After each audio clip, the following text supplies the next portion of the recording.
Postal life ইন্সুৰেঞ্চৰ প্ৰপ'জাল ইণ্ডেক্সিঙৰ কাৰণে আপোনালোকে postal life ইন্সুৰেঞ্চত গৈ প্ৰপ'জাল ইণ্ডেক্সিঙত ক্লিক কৰিব লাগিব। ক্লিক কৰাৰ পাছত আপোনালোকে চুজেন অপশ্যনৰ পৰা আপোনালোকৰ পলিচি টাইপটো PLI হয় নে RPLI হয় আপোনালোকে সেইটো সিলেক্ট কৰিব। মোৰ যিহেতু RPLI মই সেইটো কাৰণে RPLI সিলেক্ট কৰিছোঁ। RPLI সিলেক্ট কৰাৰ পাছত আপোনালোকে RPLI কোনটো কৰিছে বিভিন্ন থাকে RPLI তাৰ ভিতৰত বেছিকৈ গ্ৰাম সন্তোষ কৰা হয়। মই যেহেতু গ্ৰাম সন্তোষ কৰিছোঁ সেই গ্ৰাম সন্তোষ সিলেক্ট কৰিছোঁ। তাৰ পাছতে নেক্সট কৰি দিয়াৰ লগে লগে নেক্সট পেজলৈ গুচি যাম। নেক্সটত ক্লিক কৰি দিব। ক্লিক কৰাৰ পাছত এইটো পেজত আপোনালোকৰ ইনস্যুৰেন্সৰ সকলো ডিটেইলছ দিব লাগিব, যেনেকৈ ফাৰ্ষ্ট নেম লাষ্ট নেম, মানে ফাৰ্ষ্ট নেম মানে প্ৰথম নাম, লাষ্ট নেম মানে উপাধি, তেনেকৈ আপোনালোকে দিব লাগিব। দিয়াৰ পাছত ডেট অফ বাৰ্থ দি দিব। ইনস্যুৰেন্সৰ চাৰ্টৰ পৰা এনেকৈ সিলেক্ট কৰি ডেট অফ বাৰ্থটো দি দিব। দি দিয়াৰ পাছত জেণ্ডাৰটো সিলেক্ট কৰিব, মেল হয় নে ফিমেল হয় সেইটো সিলেক্ট কৰিব। যিহেতু মোৰ ফিমেল হয় গতিকে মই ফিমেলটো সিলেক্ট কৰিছোঁ। তাৰ পাছতে সাম এচিয়ৰ্ড দি দিব, টোটেল সাম এচিয়ৰ্ড কিমান কৰিছে। তাৰ পাছতে মন্থলি হয় নে কোৱাৰ্টাৰলি হয় নে হাফ ইয়াৰলি বা ইয়াৰলি হয় সেইটো সিলেক্ট কৰিব। ইয়াৰলি মানে এনুৱেলিটো সিলেক্ট কৰিব।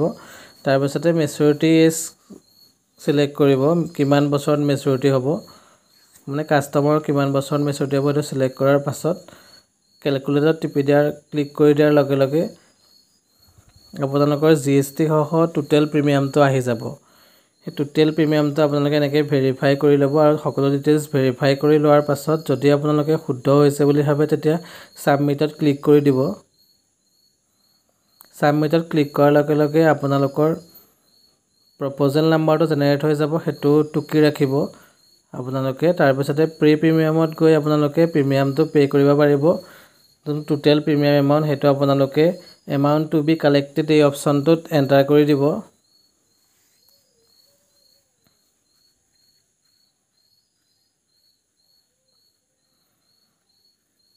এণ্টাৰ কৰি দিয়াৰ পাছত মেক পে'মেণ্টত যাব। মেক পে'মেণ্টত ক্লিক কৰি দিব। তাৰপিছতে কণ্টিনিউত ক্লিক কৰি দিব।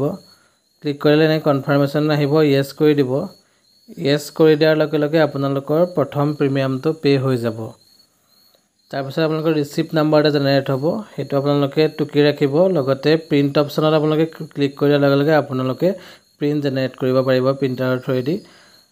আশা কৰিছোঁ আপোনালোকে ভিডিঅ'টো চাই ভাল পালে। যদি ভাল পালে আপোনালোকে মোৰ চেনেলটো ছাবস্ক্ৰাইব কৰি দিব, যাতে নতুন নতুন ভিডিঅ' দি থাকিলে আপোনালোকে পাই থাকে।